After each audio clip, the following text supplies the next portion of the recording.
دەرکەوتنی ددانەکانمان بە شێوەیەکی جوان و تەندروست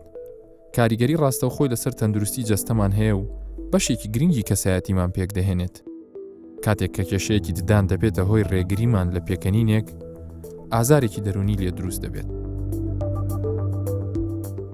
لە ساڵانی پێشوشدا زۆربەی کێشەکانی ددان بە شێوەیەکی هەمیشەیی دەمانەوە،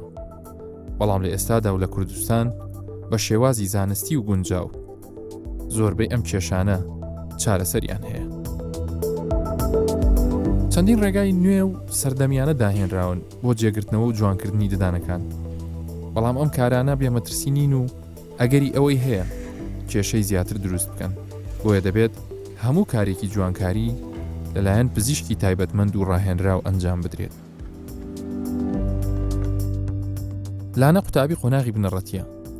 ددانەکانی خوار و ناڕێک بوون، بۆیە ئەمە چەند جارێکە دێتە لای دکتۆر ڕەوەند بۆ ئەوەی ناڕێکی ددانەکانی چاک بکاتەوە.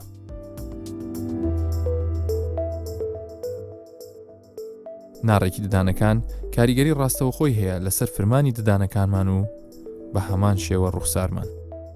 بۆیە بابزانین بە چەند شێواز ئەم جۆرە ناڕێکیە چارەسەر دەکرێت. دکتۆر ڕەوەند وەڵامی ئەم پرسیارەمان دەداتەوە. ڕاستکردنەوەی ددان بەشێکی زۆر گرنگی پزیشکی ددانە. بەداخەوە جارێ لە کۆمەلگای ئێمە ئەو بایەخی پێ نەدراوە. زۆربەی جار هۆکارەکە دایک و باوکە لە تەمەنێکی تاخیر منداڵەکەیان دەینن بۆ پشکنین کە ئەو کات زۆر زەحمەت دەبی ئیشەکە، زۆر جار نەخۆشەکە دووچاری نەشتەگەری دەبی. هۆکارەکان بە حەسەب تێژینەوەکان هۆکارەکان هەندێکیان نادیارە، هەندێکیان جێنەتیکە واتە لە دایک و باوکی بۆ مایتەوە، هەندێکیان هۆکارەکە نەخۆشەکان هەندێک خوی هەیە، زۆر منداڵ هەیە پەنجەی دەخۆش، زۆر منداڵ هەیە لە تەمەنێکی زۆر تاخیر واز لە مەمەی وشک دەینی. ئەمانە هەموو هۆکارن. هۆکار هەیە دکتۆری ددان هەندێک دەبتە هۆکار بۆ ئەوەی ددانی نەخۆشەکە خوار بیتن کە زۆر جار هەندێک ددان دەچێشرێت لە کاتێکی ئەو کاتە نابی ددان بچێشرێت دەبێتە ئەوەی جێن دانە هەمیشەکەی نەبێتەوە لە ناو شەویلاچی. سەبارەت بە باشترین تەمەن ئەوەی کە هەموو دکتۆران لەسەری کۆکن دوو تەمەن لە تەمەنی 7 ساڵی لە تەمەنی 12 ساڵی لەو دوو تەمەنە زۆر زەروریە دایک و باوکان مناڵەکانیان بینن بۆ پشکنین لای پزیشکی ڕاستکردنەوەی ددان، چونکە لە تەمەنی 7 ساڵی ددانە هەمیشەیەکان دوو لە پێشەوە دوو لە پشتەوە ددانەکان دێتن، دەتوانین ئەو پەیوەندەیەکی لە بینی شەویلاچی سەرێ و شەویلاچی خوارێ هەیە بزانین بە ئاسانترین ڕێگە چارەسەری بکەین. هەروەها لە تەمەنی 12 ساڵی کە مناڵەکە پێش ئەوەی باڵغ بی کە گەشەیەکی زۆر باشمان هەیە دەتوانین ئەو پەیوەندەی شەویلاچی سەرێ و شەویلاچی خوارێ و ددانەکان لە ناو شەویلاک بە ئاسانترین شێوە تا بکرێت ئەو دوو تەمەنە باشترین تەمەنە کە دایک و باوک مناڵەکانیان بینن بۆ پشکنین لای پزیشکی ڕاستکردنەوەی ددان. زۆرەکانی ڕاستکردنەوە بەڕاستی ئێستا زۆرن. هەیتمان پێی دەرێن ڕاستکردنەوەی جوولاو واتە نەخۆش بەخۆی لێ دەکاتەوە بەخۆی قەیم دەکاتن. هەیتمان پێی دەرێن تەقویم سابت یان جێگیر کە بە کوردەواری خۆمان زیاتر پێی دەرێن زنجیری دانایە. ئەویش جۆری زۆرە، ئێستا جۆر هەیە پێی دەرێن معدەنی کە دیارە ئەوی زیاتر باوە. هەیتمان لە ڕووی دواوەی ددان دادەندرێت کە پێی دەرێن تەقویم داخلی. هەیتمان ئێستا ئەوی زیاتر باوە پێی دەرێن ئینڤیزەلاین کە پێک هاتووە لە مەجموعە قالبێکی ڕۆن شەفاف نەخۆش بەخۆی دەیگۆڕی، ئەو ئێستا لە هەمیان زیاتر باوە. ڕاستکردنەوەی ددان ئەگەر ئەو ئاماژە بەوانە بکەین ئەو هۆکارانە دەبتە ئەوەی کە نەجاحەت نینی ئیشەکە ڕاستکردنەوە دانەکە تەمەن زۆر مهمە کە لە تەمەنێکی زۆر گونجاو بۆی بکرێت. ڕاستە لە هەموو تەمەنێک دەتوانین ڕاستکردنەوەی ددان بکەی، بەس ساید ئیفێکتەکان و خراپیەکانی زیاد دەبێت چونکە سەبر هێزکەکە زۆر تون دەبی، کاتەکەی زیاتر دەوێت و هەموو نەجاحەتی ڕاستکردنەوەی ددان 150 لەسەر نەخۆشە 150 لەسەر دکتۆرە. ئەو نەخۆشە دەبی پابند بی بە ڕێنماییەکان، دەبی هەموو جۆرە خواردنێک نەخوا. ئەگەر مرۆڤی ئەتیادی ڕۆژێ 2 جار دانی بشوە ئەو دەبی 4 جار 5 جار دانی بشوە بە سەردانەکانی پابند بی چکە هەندە جار شتێک ڕووی دەدا پێ دەرن ئۆڤەر کۆڕێکشن ئەمە ئەو ئیشەی بۆ دەکەین حسابی خۆمان کردێ لە ماوەی مانگێک نەخۆشەکە دەبێتەوە لامان دیسان بزانین گەیشتە چ نەتیجەک ئەگەر ئەم شتانە نەبیتن طبعاً ئیشەکە نەجاحەت ناینی.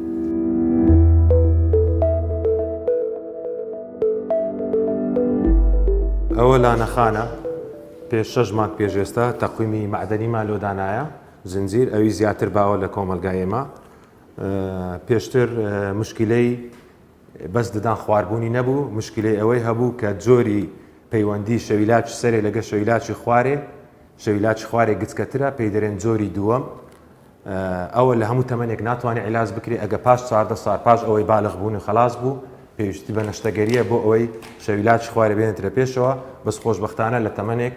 بۆمان دەست پێ کردووە کە دەتاین ئێستا بەبێ هیچ نەشتەگەریەک ئەو پەیوەندی شەویلاکی سەری خوارێ چاپ بکەینەوە و دائیمەن ئەو نەخۆشانە پێویستیان بە سەردانی ڕێگولەرە یعنی هەموو مانجی جارێک هەموو 4 هەفتە جارێک هەموو 5 هەفتە جارێک بێنەوە هەتا ئەو سکوێنسی عیلاجەکان ئەو خطواتی عیلاجەکان لە یەک لە دوای یەک بڕواتن و بەنسبەت ئەو کاتێک کە نەخۆش دەوێتن بۆ ئەوەی ددانی ڕاست ببتەوە حسب توێژینەوە زانستیەکان لە بینی 12 مانگ هەتا 24 مانگە زۆر جار نەخۆش دێتن دەرێجێم لێ بۆ بە 3 مانگ بە 2 مانگ ددانێکی بەسیط کەلانێکی بەسیط احتیمالە بەس ئەوانەیە کە پەیوەندی شەویلاکی سەری و خوارێ چکە ڕاستکردنەوەی ددان بەڕاستی بەس ڕاستکردنەوەی ددان نییە ناوەکە زیاتر ڕاستکردنەوەی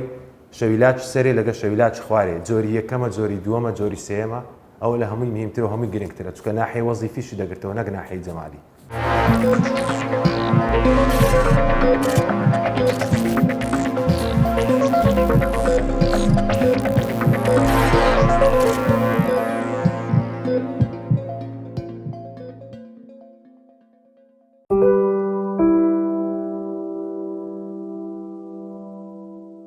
هەندێک جار دوای پرۆسەی ڕاستکردنەوەی ددانەکان چەند حاڵەتێک بە دەردەکەون کە پێویستیان بە چارەسەری زیاترە. فریاد کە بۆ ماوەی زیاتر لە ساڵێک سەردانی دکتۆر ڕەوەندی دەکرد بۆ ڕاستکردنەوەی ددانەکانی و پاش تەواوبوونی ڕاستکردنەوە دەرکەوت کە بۆ ئەوەی فەرمانی ددانەکانی زیاتر ڕێک بخرێ و جوانتر دەرکەون پێویستی بە ئەنجامدانی جۆرێکی تایبەتی لە جوانکاری ددان هەیە. بۆیە ئەمجارە بەلایەن دکتۆر سعودەوە ڤینیر یاخود داپۆشینی ددانەکانی پێشەوە بە پەلکی سیرامیک بۆ فریاد ئەنجام دەدرێت. ددانەکان زۆر ناشرین بوو نزیکەی ساڕاکو 6 مانگ هاوچی دکتۆر ڕەوەندم کرد سەماوە کە تەواو بووە زۆر جوانیش بووە پێشتر زۆر ناشرین بوو گانێک کە قسەم دەکرد زمانم پێ دەکەت زمانم بەدانم دەکەت تەلەڤیزۆکە جوان دەنەدەهات زۆر کەس یەقەی دەگرتی دەیگوت ددانە دەوایە لۆ ناشرینە لۆ نازانی قسە بکەین دایان شکاندیەوە لۆیە بڕیارم دا هەندێک چای بکەمەکە هەر کوو بیتن. دکتۆر سعود پزیشکی تایبەتمەندی ددانە ئەو ئەمڕۆ دواپەلکی سیرامیک لەسەر ددانەکانی فریاد دادەنێ.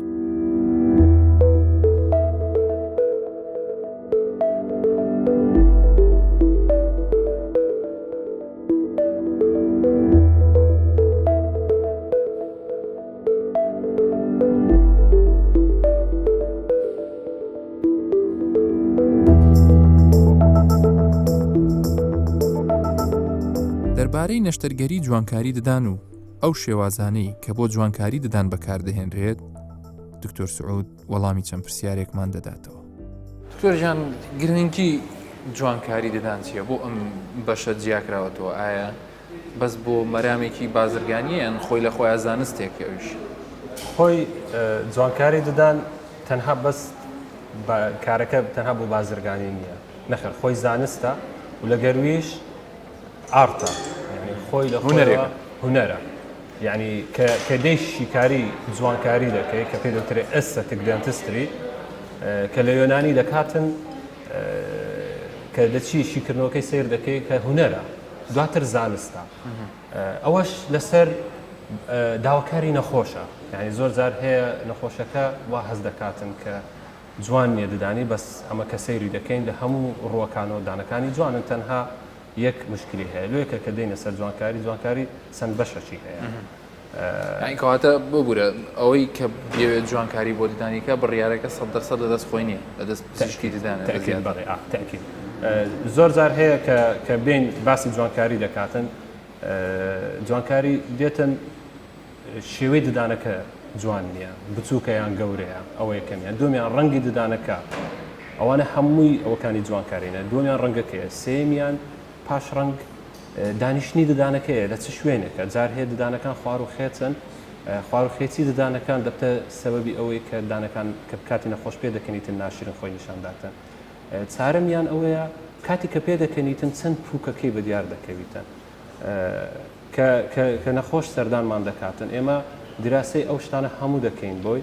هەتاکو بزانین کە باشترین ڕێگە کە چۆن دەتوانین بۆی چارەسەر بکەین و دانەکانی جوان بکەین. دکتۆرجان باوترین شێوازی جوانکاری کە ئێستا لەناو کۆمەڵگای ئێمەیە باس دەکرێت باس لە هۆلیوود سمایل دەکرێت ئەمە چ جۆرە جوانکاریەکە ئایا ئەمە بەس بۆ دەرکەوتنە ینی وەکو ئەوی کابراایەکە لێبێکە لە هۆلیوود ئەکتەر بێ دەوێت جوان بێ یان خۆی لە خۆیان ئەویش شێوازێکی تری هەیە پرسیارەکەت ڕاستە ئەوەیە کە بە ناوی کە هۆلیوود سمایل هاتیە ئەوەی کە ئەکتەرەکان زیاتر ئێتیمان بە خەندەی خۆیان دەدەن و زیاتریش ئەکتەرە بە عمر گەورەکان لە بەرەوەی دانەکانیان خوورایە و تێکچووە ینی هۆلیوود سمایل سەراحەتەن ینی ئەوەیە کە ناوێکی تیجاریە ینی ناوێکی زانستی نیە ئەمە شتێکمان نییە بە ناوی هۆلیوود سمایل ئەکید مافی هەموو کەسێکە کە خەندەیەکی جوانی هەبێتن کاتی کە قسە ئەکاتن و پێ ئەکەنێتن بەس نابێتن ئەوەش لە ئەوەی زانست ئەمە دەربچین ئەمە باشتر دەزانین کە کام ڕێگا لە بۆ نەخۆش زۆر زۆر زۆر زۆر ڕاستە و ئەو ئیسیفادەی لێ ئەکاتن ئەین تەنها ئەوە نیە من کە هاتین و جوانکاریمان بۆ کردی و دواتر ئێمە دەستکاری دانەکانمان کردی و ئەزیەتمان دای و تەواو و خەڵاس نە ئەبێتن ئەمە حیسابیەوە بۆ بکەین کە من بۆ جەنابەت ئەو ڕۆکە ئیش دەکەم ئەبێت تا 15-20 ساڵی تر هیچ مشکلت بۆ دروست نەبێتن کەلیمەی ئەوەی کە هۆلیوود سمایلە خۆی زیاتر ئەوەیە کە ڤنیری پێدەگوترێتن ڤنیر پەرکی سیرامیکە تەنها بۆ تۆ دروست دەکرێتن و ڕەنگی ددان و شێوەی دانەکان دەگۆڕین دوو ڕێگامان هەیە ئێمە هیچ دەستکاری ددان ناکەین و ئەویش یعنی لەسەری ئەوەی هەیە کە ئەڵێ هیچ دەستکاری نەکەیت دانەکە تۆزێک خۆی گەورە پیشان دەداتن یان ئەبێ نیو ملیم تۆزێک دەستکاری ددان ئەبێ بیڕنین تاکو ئەوەی تعویز بکەینەوە تا ئەو ڕەنگە و ئەو شێوازێک کە دەمانەوێتن ئەمە بیگەینیت ئەکید پێش ئەوەی دەستکاری هیچ شتێک بکەین بۆ نەخۆش هیچ شتێک بکەین دوای ئەوەی کە لەگەڵی دانیشتین و تێگەیشتین لە داواکاری نەخۆش ئەچین فۆتۆگرافی بۆ دەکەین لە ستۆدیۆ هەر لە لای خۆمانە یان لە لای هەموو پزیشکەکەیتی فۆتۆگرافی بۆ دەکرێتن دیجیتال لەسەر کۆمپیوتەر پرۆگرامی خاصمان هەیە پێ دەکرێت دیجیتال سمایل دیزاین ئەوە بۆ تۆ نیشان دەداتن کە ئەمە لە داهاتوو چیت بۆ دەکەین شێوەی ددانەکانت چۆن دەبێتن حەزمی ددانەکانت چۆن دەبێتن نەخۆش پێشتر خۆی بینێت نەخۆش خۆی ئەبێنیتن دواتر کە دوای ئەوەی کە نەخۆش بەدڵی بوو ئەچین بۆ خطۆی داهاتوو ئەوەیە کە مۆک ئەپی پێدەگوترێتن یعنی وەکو پرۆڤەیەکە ئەم دەستکاری تۆم نەکردی هیچ من بۆ تۆ نەکردیە بەس ئەبێ پێت نیشان بدەم کە شێوەی دانەکانت ڕەنگی دانەکانت چۆنی لێ دێتن یعنی احتیمالی هەیە جەنابەت بەدڵت نەبێتە بەزە من دوای هاتم کەوشی دەستکاری دانەکانتم کرد و بۆتم دانا و ئەو تەکلوفە زۆری هاتە سەر شانی نەخۆش دواتر بەدڵی نەبێتن ناتوانم بیگەڕێنمەوە ناتوانم هیچ شتێکشی بۆ بکەم لێیەکە ئەبێ ئەو پرۆسیژەرانە بە ڕێگایکی زانستی بڕواتن ینی پاش ئەوەی کە فۆتۆمان بۆ گرت مۆک ئەپی بۆ دەکەین خۆی بە چاوی خۆی ئەبینیتن ئەستەوە ماڵ باشە ڕۆژێک دوو ڕۆژ ئەو دواتر بڕیا دەداتن دەرێت دکتۆر ئۆکێم بەدڵما ئەتوانی تۆ بێ پووکەکەم دەستکاری بکەیت و لەگەرویش ڤنیرەکەم بۆ بکەیت کە پەلکە سیرامیکی پێدەگوترێتن لە دانەکە بەسەغ دەکرێتن ئەکید یعنی ئەمە ئامۆژگاری هەموو خەڵکەکان دەکەین یعنی هەموو نەخۆشەکان دەکەین بە تایبەت کە ئەوەیە زۆر لەگەر ناوی تیجاری نەڕۆن زۆر مهمە کە تێگەیشتی بیتن کە بزانیتن هەموو شتێک ئەوە چارەسەرکردنە وایە جوان دەبێتن بەس لەگەرویش خراپەی هەیە کە دەبێت دان دەستکاری کرێتن هەندێک جار پاش ڕاستکردنەوەی ددانەکان کێشە لە پووک یان پدوو ڕوودەدات مەریوان ماوەیەک ئازار و هەستیاری ددانەکانی هەبوو پاش پشکنین دەردەکەوێت کە کێشەکە لە خودی ددانەکان نییە بەڵکو زیاتر لە پووکی ددانەکانی مەریوان چارەسەر بۆ نەخۆشیەکانی پووکیش ئێستا لە کوردستان هەیە سەرەتا کێشەی منەوە بوو کە لە کاتی خواردنەوەدا بەتایبەت لە کاتی خواردنەوەی ئاوی ساردیان شتی گەرم هەستم بە ژانی پووکەکان دەکرد وە تا ڕەجی ددانەکان بووە بێزگە لە ڕووی جوانی ددانەکان بووە کە هەستمەکە جوانی چوای نماوە دوای ئەوە کە هاتمە لای دکتۆر بۆ چارەسەرکردن پێگوتم کە تۆ شوشتنەکەت بە هەڵە کردووە واتە هەڵە بەکارێنانی فلچێددان دوای ئەوە کە نەشتەرین بۆ کرا شکر بەخۆی ئێستا هیچ کێشەیەکم نەماوە.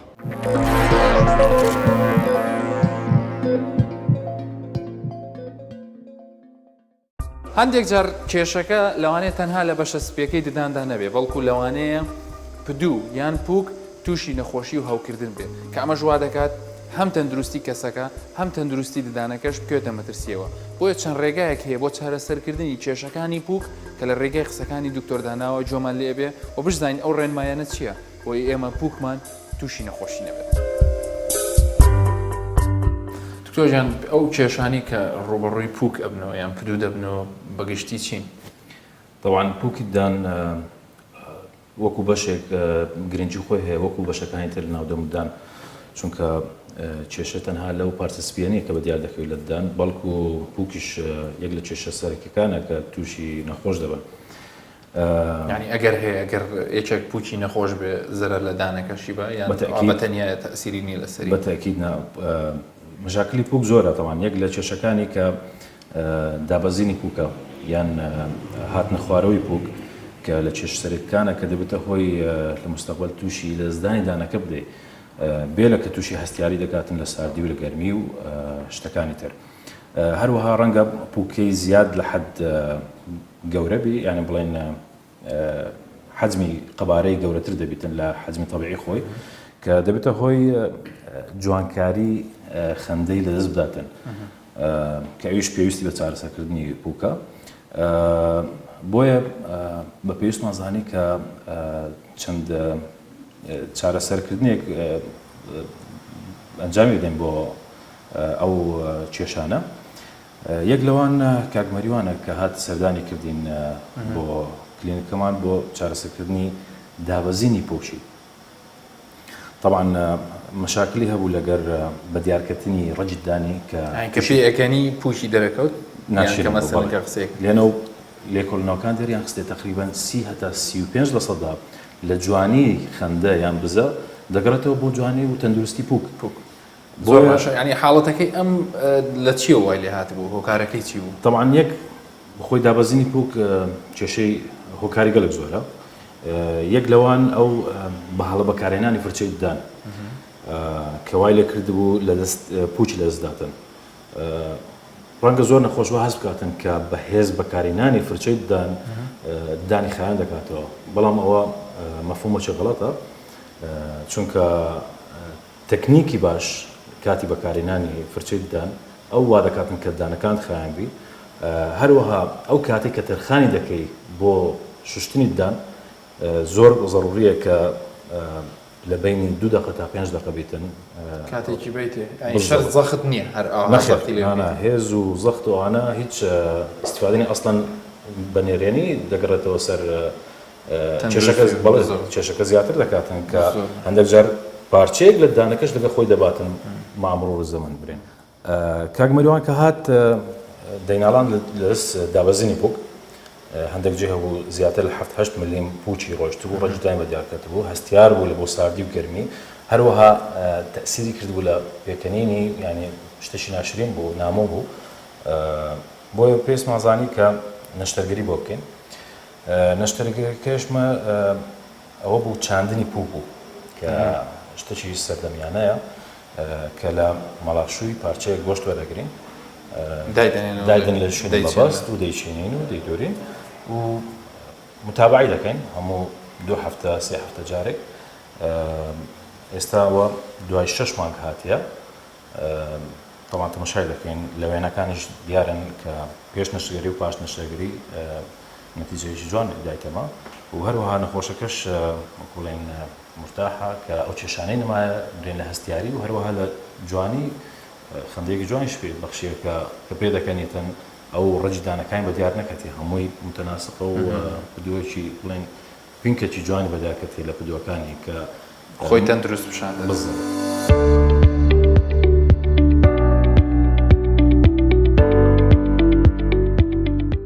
باشە دکتۆردانە کەسێک چۆن بزانێ پوچی ئیلتیهابی کردووە یان تووشی کێشە بۆ هەوی کردووە؟ بەڵێ طبعاان هەوکردنی پووک یەک لە کێشە باوەکانە کە تووشی دەمودان دەبن چەند علامەتێکەیە کە توانین بزانین کە ئەو پووکە تووشی هەوکردن بۆ یان نا. یەک لەوان ڕەنجی پووکەی دەگۆڕێ لە پەمبەیەکی فاتح دەبتە سوورەکی بەڕاق هەروەها ئاوسانی توش دەبیتن لە قەبارەی خۆی گەورەتر دەبیتن و خوێنبەربوونیش توش دەبیتن ئاسانی خوێنی لێ بەڵێ یان بە فرچەلێدان هەز دەکات نەخۆشەکە کە کاتی فرچەلێدانەکە لێ داتن خوێن بەربوونی توش دەبیتن یان لە خواردن یان هەندێک جار هە لە خۆیەوە لە حالاتی پێشکەوتووی هەوکردنی پووک.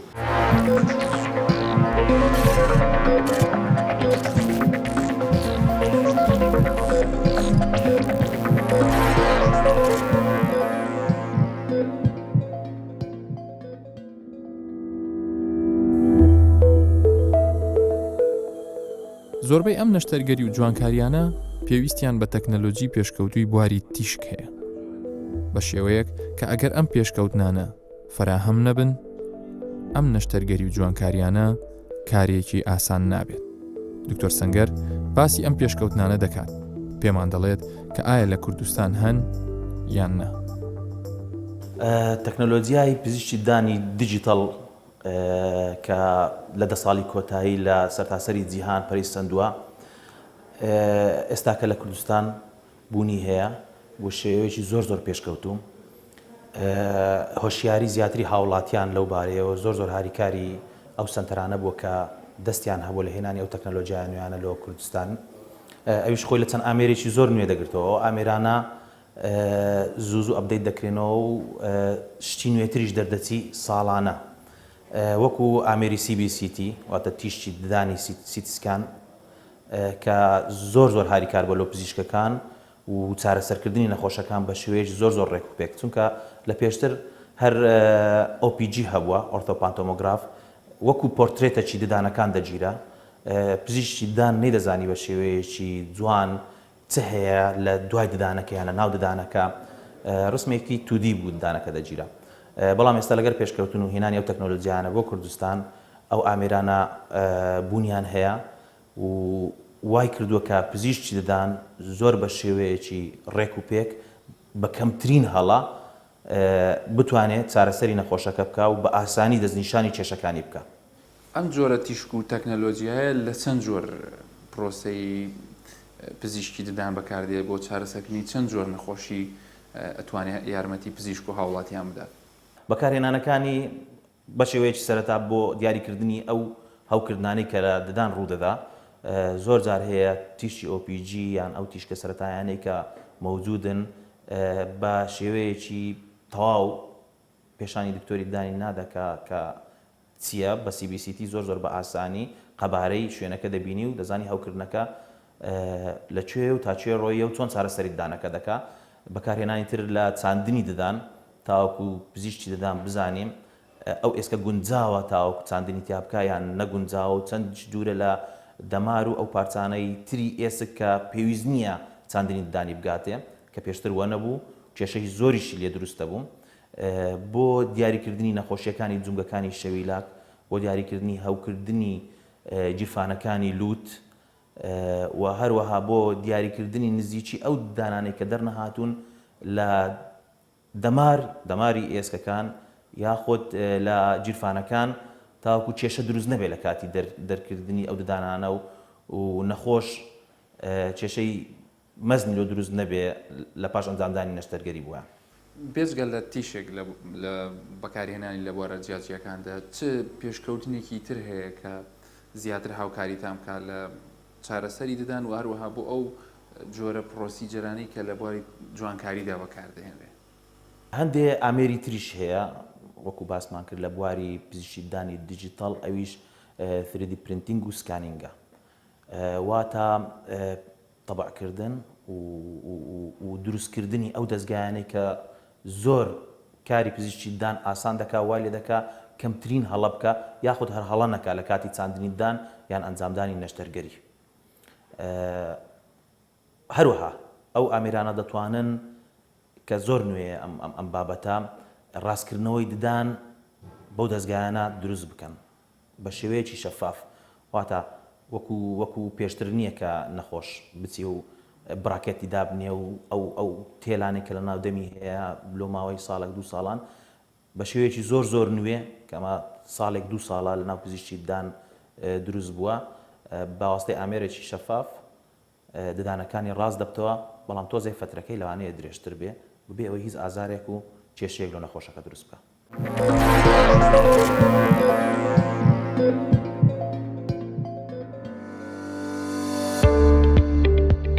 گرنگترین بەشی جوانکاری بۆ هەر بەشێکی جەستە ئەوەیە کە دەبێت پزیشکی پسپۆڕ و تایبەتمەند ئەنجامیان بدات. بۆ کێشەکانی ددانیش دەبێت ئەوە بزانین کە زانستی سەردەمیانە گەیشتۆتە کوردستان.